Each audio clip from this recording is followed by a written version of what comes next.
রাগ কিন্তু খুব ভয়ঙ্কর। এই রাগের শারীরিক মানসিক অনেক ক্ষতি আছে। হার্ট অ্যাটাক করে অনেকে রাগে, স্ট্রোক করে ফেলে। রাগ হচ্ছে অনেকটা ঝড়ের মতো। কিসের মতো? ঝড় যেমনি একদিক থেকে এসে সব লন্ড ভন্ড করে দিয়ে অন্য দিক দিয়ে ছুটে চলে যায়, যখন ঝড়টা হয় তখন তো টের পাওয়া যায় না। রাগও তেমন। যখন রাগটা আসে কি যে করে ফেলছি তখন বোঝা যায় না। রাগ চলে যাওয়ার পরে, মাথা ঠান্ডা হওয়ার পরে তখন বোঝা যায়, হায় রে এটা কি করলাম। রাগের সময় দিয়ে দিছে তালাক। রাগের সময় কি করছে?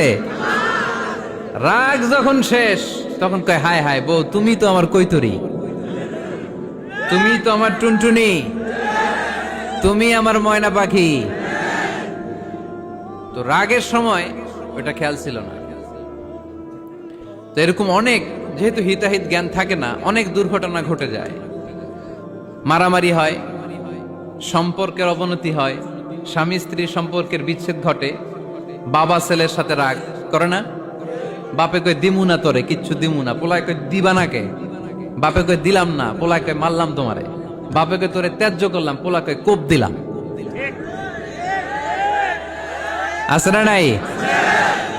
শুনবেন এরকম বাবা ছেলে হতাহতের ঘটনা, হাজব্যান্ড ওয়াইফ ডিভোর্স পর্যন্ত গড়ায়, বন্ধু বন্ধুর সম্পর্ক নষ্ট হয় এই রাগের কারণে।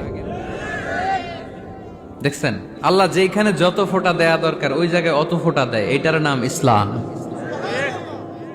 এজন্য আল্লাহ বললেন, মুত্তাকিদের 2 নাম্বার গুণ আল কাযিমিনাল গায়জ।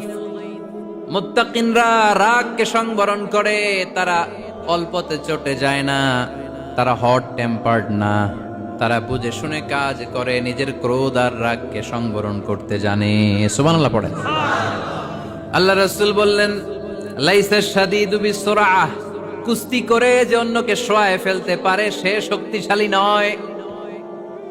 ইন্নামা শাদীদুল্লাযী ইয়ামলিকু নাফসাহু ইনদাল গাদাব, রাগের সময় যেই ব্যক্তি নিজের উপর নিয়ন্ত্রণ রাখতে পারে আল্লাহর কাছে সেই হলো শক্তিশালী। এক একটা কথার ওজন দেখছেন আল্লাহ রাসূল সাল্লাল্লাহু আলাইহি ওয়াসাল্লামের। লাইসা শাদীদু বিসরাআহ, যে কুস্তি খেলতে পারে ভালো সে শক্তিশালী না, বরং ইন্নামা শাদীদুল্লাযী ইয়ামলিকু নাফসাহু ইনদাল গাদাব, রাগের সময় যে নিজেকে নিয়ন্ত্রণ করতে পারে সেই শক্তিশালী। সুবহানাল্লাহ পড়ো। এজন্য আমি মুত্তাকি হমু হুজুর। হুজুর আজকের ওয়াজ শুনে আমি মুত্তাকি, শুধু হাত তুলে মুত্তাকি বললে হবে? রাগ নিয়ন্ত্রণের, রাগ কন্ট্রোল করার অভ্যেস নিজের মধ্যে জাগ্রত করতে হবে, ঠিক কি না? এক সাহাবী এসে বললেন, ইয়া রাসূলুল্লাহ আউসিনি ইয়া রাসূলুল্লাহ, আমারে কিছু নসিহত করেন, নসিহত করেন। বিশ্বনবী বললেন, লা তাগদাব, ও সাহাবী তুমি রেগে যেও না। সাহাবী বললেন, নবী আবার নসিহত করেন। বিশ্বনবী বললেন, তুমি রেগে যেও না। সাহাবী বললেন, শুনলাম তো এটা, আরেকটা কিছু কন। বিশ্বনবী বললেন, রেগে যেও না। রাদ্দাদা মিরারান, বারবার যতবার সাহাবী বিশ্বনবীর কাছে নসিহত চাইলেন, বিশ্বনবী একটা নসিহতই করলেন, রেগে যেও না। কারণ রেগে গেলেন তো হেরে গেলেন।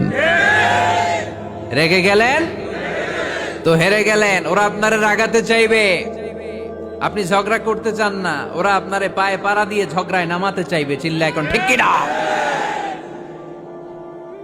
ওরা পায়ে পাড়া দিয়ে ঝগড়া করবে, ওরা আপনারে অলওয়েজ পোক করবে, ওরা আপনারে হট টেম্পার্ড বানাতে চাবে, আপনারে অস্থির করে দিতে চাবে। কিন্তু ফর্মুলা আমাদের ভালো জানা আছে। আমরা কোরআন থেকে ফর্মুলা নিয়ে চলি, মানব রচিত কোনো ফর্মুলায় আমরা চলি না। জোরে বলেন ঠিক কি না?